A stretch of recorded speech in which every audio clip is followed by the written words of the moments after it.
Hi, my name's Angel. I'm 23, from London, and I'm currently in remission from Hodgkin's lymphoma, which is a blood cancer. I underwent chemotherapy and radiotherapy.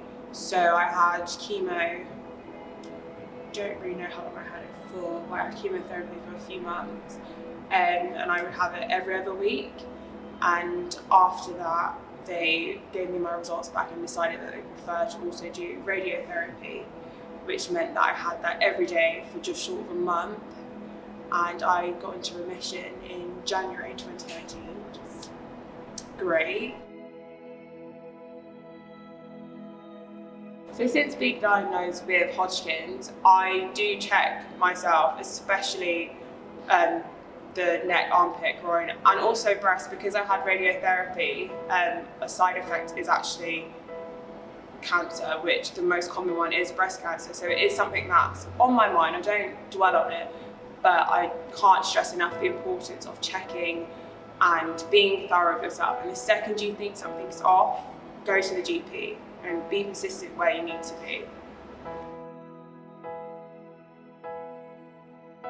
It's so important to check any unusual lumps and bumps, especially neck, armpit, groin, and obviously check your boobs, because you just have no idea, of course without being too paranoid, but it could potentially be life-saving for you to have just taken it seriously and realise this is something that has changed in my body, and you know your body better than anyone else. So highly recommend checking your lumps, taking it serious and being persistent, because when I first went to the GP, I was told that it was just an infection and not to worry. I actually went to the GP about 3 or 4 times across a couple of months before I was referred to a specialist, which again, I was told it was just an infection and sort of not to worry, it would essentially take care of itself.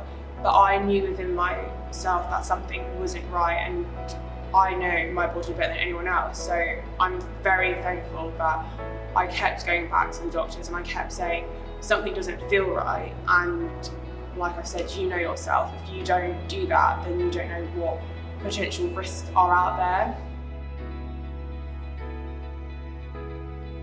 So a positive mindset is absolutely everything when you're going through a cancer diagnosis, because you're dealing with everyday life on top of fighting cancer, which is enough within itself.